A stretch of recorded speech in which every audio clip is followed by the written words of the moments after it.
जो हैं वो चतुर्वेदी जी हैं, जयप्रकाश चतुर्वेदी। कि इसके सरजमी पर हुआ था, एक लड़का फायरिंग किया था।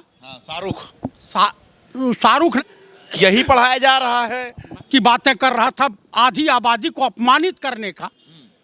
उसकी आप चिंपारण का इतिहास देख लीजिए, कुलदीप सेंगर का देख लीजिए, और तमाम इनके अभी एक वो पटेल हैं, पल्लवी पटेल, आरोपी सुप्रीम कोर्ट ऑफ इंडिया।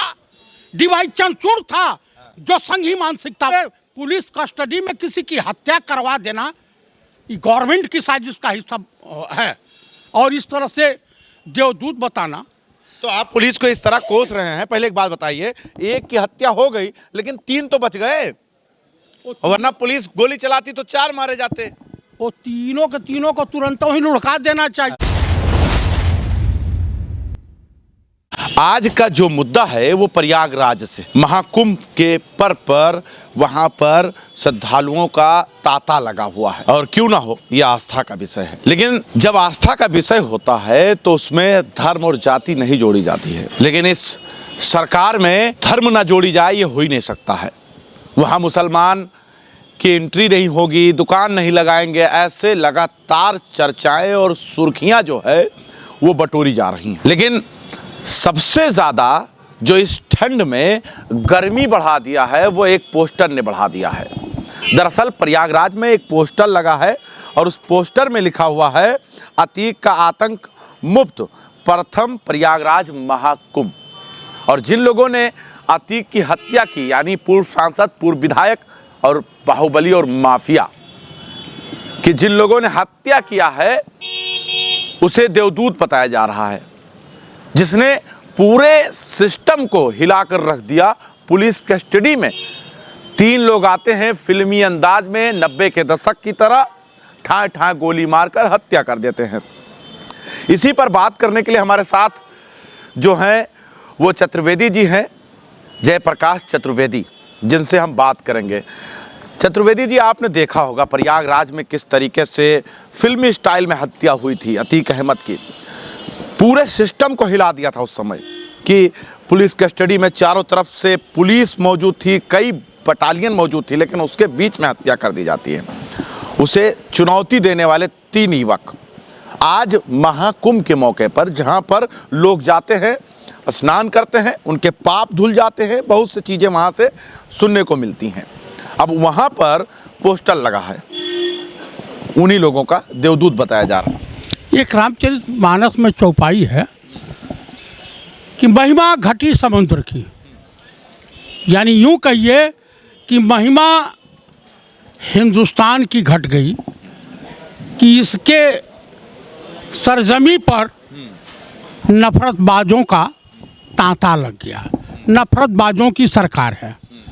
तो आप जो देवदूत जिनको बताया जा रहा है, तो ये कोई अतिशयोक्ति थोड़ा है। भाजपा सरकार में ऐसी तमाम घटनाएं नहीं है। ये बताइए, बिल्किस बानो के हत्यारों को जब पेरोल पर रिहा किया जाता है तो उनका स्वागत बीजेपी के नेता करते हैं।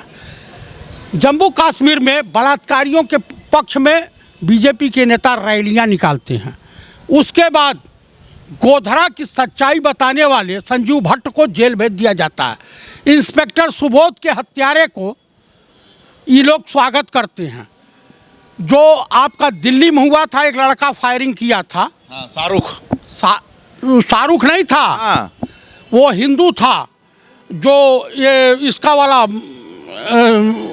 नागरिकता वाला सवाल हुआ था, तो एनआरसी वाला, तो उस पे जो है इनके वहाँ देखिए नफरतबाज, बलात्कारी, व्यभिचारी, दुराचारी, मतलब ये ताज्जुब नहीं माना जाए जो ये पोस्टर लगा। अचंभित करने वाली बात नहीं है। नाथूराम गोडसे की पूजा करते हैं, माफी वीर के नाम से स्कूल कॉलेज खोल रहे हैं। वो महान थे बताते हैं, यही पढ़ाया जा रहा है सरस्वती शिशु मंदिरों में। मैं आपको एक चीज बता रहा हूँ, इस देश का दुर्भाग्य रहा है कि गांधी जी के हत्यारों का अगर इतिहास पढ़ाया जा रहा हो, ये कहावत है सनातन धर्म में भी है कि जो व्यक्ति बुजुर्गों पर, महिलाओं पर, किन्नरों पर, विकलांगों पर अत्याचार करता है, या उसे सताता है, निर्बलों को सताता है या उनकी हत्या करता है, ऐसे व्यक्ति को सनातन धर्म में नपुंसक कहा जाता है। और नाथूराम गोडसे नपुंसक था, नपुंसक था, नपुंसक था। लेकिन पहली बार अपराध मुक्त प्रथम प्रयागराज महाकुंभ। अच्छा ये बताइए, पूरे अपराधी तो इन्हीं के वहाँ हैं। राजा बाबू की रमेश बिधुड़िया, गंदे नाली का कीड़ा, एक सांसद के खिलाफ किस तरह का अपशब्दों की बातें कर रहा था, आधी आबादी को अपमानित करने का। उसकी बीवी भी होगी, उसके भी गाल चिकने होंगे, उसकी बहन के भी गाल चिकने होंगे, उसकी बहन के बात कर रहे हैं अतीक अहमद पे, आप कहीं और चले जा रहे हैं। भाई इनके वहाँ किस टाइप के लोग हैं। आप धीरे धीरे, हमें मालूम है, आप फिर जाएंगे उन्नाव, फिर जाएंगे आप चिन्मयानंद, यहाँ से निकल कर आपको अतीक अहमद प्रयागराज पे बात करनी पड़ेगी। मैं आपको बता रहा हूँ कि चिन्मयानंद, आप चिन्मयानंद का इतिहास देख लीजिए, कुलदीप सेंगर का देख लीजिए, और तमाम इनके अभी एक वो पटेल हैं, पल्लवी पटेल, आरोप लगाए इन्हीं के। मोहब्बत है क्या अतीक अहमद से आपको चतुर्वेदी जी? देखिए, वो पूर्व सांसद थे, पूर्व विधायक थे, और सबसे बड़ी बात है कि न्यायिक हिरासत में थे। यह अतीक की हत्या नहीं हुई, हिंदुस्तान की न्यायपालिका की हत्या हुई है। और उस वक्त chief justice Supreme Court of India DY Chandrachud था, जो संघी मानसिकता वाला था। न उठा करके एडिशनल डीजी से लेकर पूरी टीम को जेल भेज देता। अरे तो तीनों गिरफ्तार तो हुए ना। गिरफ्तार हुए, पुलिस कस्टडी में किसी की हत्या करवा देना ये गवर्नमेंट की साजिश का हिस्सा है। और इस तरह से देवदूत बताना। तो आप पुलिस को इस तरह कोस रहे हैं। पहले एक बात बताइए, एक की हत्या हो गई लेकिन 3 तो बच गए, वरना पुलिस गोली चलाती तो 4 मारे जाते। वो तीनों के तीनों को तुरंत ही लुढ़का देना चाहिए था। आप बताइए, इस तरह के क्रिमिनलों को आप पनाह दे रहे हो, क्या दर्शाना चाहते हो? आप बताओ क्या दर्शाना चाहते हो? निर्दोष आदमी को घर भय मुक्त बताना चाह रहे हैं योगी आदित्यनाथ जी। अच्छा, भय मुक्त उन्हीं का, वो आशीष पटेल है ना उनका मंत्री, एसटीएफ से प्रधानमंत्री, अब पूरे देश से गुहार लगा रहा कि मेरी हत्या हो जाएगी। उन्हीं के पार्टी, उन्हीं का सहयोगी दल का मंत्री, प्राविधिक शिक्षा है ना उसके पास, मंत्री है। तो आप भी जाइए महाकुंभ में एक पोस्टर लगा दीजिए। उन्हीं के पार्टी के एक गुजर नेता है, विधायक है, वो क्या कर रहे हैं, 50,000 गायें डेली कट रही हैं। हिंदू हृदय सम्राट योगी आदित्यनाथ की सरकार में अधिकारी माल बटोर रहे हैं। ये उनके विधायक का है, मेरा बयान नहीं है। आपको दिक्कत किस बात की है? मुझे दिक्कत, मान लीजिए जैसे भय मुक्त हो गया और प्रयागराज में, अरे यहाँ पुलिस तो भय मुक्त है नहीं। महिला एक पुलिस की अधिकारी थी, कर्मचारी थी, यहाँ फैजाबाद से जा रही थी, उसी के साथ रेप हो गया, छेड़छाड़। यहाँ तो पुलिस भी बेचारी भी। अच्छा, एक अलग विषय है, विषय यहाँ का बात करिए भाई साहब। जब आप सांप को दूध, अंत मतलब आतंक चलता था, जिसका एक दौर चला, वक्त चला, उस वक्त को खत्म कर दिया 3 युवक ने। हिंदुस्तान की पार्लियामेंट में जानते हैं कौन कौन लोग रोए थे? आपको नहीं मालूम होगा। एक विश्वनाथ सिंह गहमरी रोए थे, पूरी पार्लियामेंट रोई थी। और एक हिंदू हृदय सम्राट, उस वक्त के वर्तमान सांसद माननीय योगी आदित्यनाथ ने अपने जान की गुहार लगाई थी लोकसभा में। सोमनाथ चटर्जी जी थे लोकसभा स्पीकर, और तमाम लोगों जो है इनके आंसू पोंछने का काम किया था संसद में। तब इनको कैसा लगा? कल आप मुख्यमंत्री नहीं रहोगे, कल आपके साथ इस तरह का व्यवहार होगा, तो उनको भी लोग देवदूत बताएंगे ना। जो इनको मतलब नहीं, इनके साथ अभद्रता हो, बदतमीजी हो, मान लीजिए नहीं रहेंगे, तो उस वक्त क्या होगी? देखिए, सत्ता और सरकार में रह करके, कहावत है, जो जितने से पहले जब आप महाकुंभ में जाते रहे होंगे तो डर डर के नहाते रहे होंगे। आप गलतफहमी के शिकार हैं। ये पहली महाकुंभ नहीं है। वहाँ तो साधु आपस में फाइटिंग कर रहे हैं। वहाँ तो जो है ना, 8 लोग तो पहली बार ऐसा होगा मुसलमान भी वहाँ एंट्री नहीं कर पाएगा, ऐसा हिंदू सभा के सारे नेता और सारे चेला लोग कह। ये मुख्यमंत्री का आदेश है ना। मैं ये पूछना चाहता हूँ, मुख्यमंत्री का आदेश है। गोरखनाथ मंदिर चले जाइएगा, जितने पूजा पाठ का सामान बेचते हैं सब मुस्लिम हैं। और क्यों नफरत? प्रयागराज छोड़ के गोरखपुर क्यों चले गए? भाई मुख्यमंत्री वही के हैं ना, गोरखनाथ मठ के मठाधीश है ना।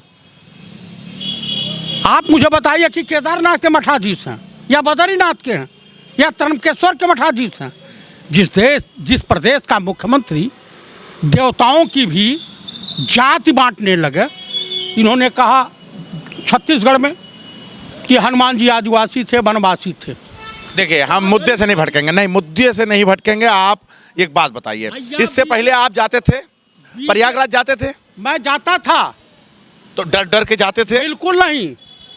अब डर लगने लगा। थर थर कांपते थे? अब डर लगने लग रहा है। मेरे परिवार के लोगों ने कहा, हमने कहा भैया इस कुंभ से हाथ जोड़ लो, गंगा का पानी इतना दूषित है कि खजुली हो जाएगी, चर्म रोग हो सकता है। मैं हाथ जोड़ लिया अपने परिवार से और देश के तमाम लोग। ठेका टिम्बर सब अतीक अहमद के गुर्गे पाते थे, तब नहीं या कहीं सुनिए, आज ये कुंभ आज से नहीं लग रहा, पंडित नेहरू के ज़माने में भी लगा था और इससे ज़्यादा भीड़ थी। अखिलेश जी की सरकार में लगा था, इससे बढ़िया व्यवस्था थी। तब अतीक का कुत्ता टहलता था वहाँ, वही कोई कुत्ता नहीं। वो गई थी उमा भारती जी और रघुराज प्रताप सिंह जी का बयान है, राजा भैया का, विधानसभा में कहा ये गई थी, विधायक थी उत्तर प्रदेश विधानसभा में गई थी। तो हमने पूछा कि क्या हाल है, क्या व्यवस्था है? कहीं व्यवस्था तो ठीक है, लेकिन जो है, अब मैं जिस दल में हूँ तो उस दल की बात करूँगी, कुछ न कुछ तो खिलाफ है बोलना। ये उमा भारती जी का बयान है। ठीक है, देखिए हम बात कर रहे थे महाकुंभ की। जिस तरीके से पोस्टर लगाया गया उन तीनों का जिन्होंने अतीक का अंत किया, अब सवाल ये पैदा होता है कि पुलिस कस्टडी में हत्या करने वाले ये तीन देवदूत और सम्मान के लायक कैसे बन गए, जिसने पूरे सिस्टम को चुनौती दे दिया हो, पूरे बीजेपी सरकार को एक चेतावनी दे दी हो कि हम तुम्हारे कस्टडी में रहने वाले व्यक्ति की हत्या आसानी से कर सकते हैं, उसको सम्मान कैसे दिया जा सकता है। खैर, आप क्या सोचते हैं वो ज़रूर बता दीजिएगा। देखते रहें 24 तक न्यूज़, जनता का इनके साथ।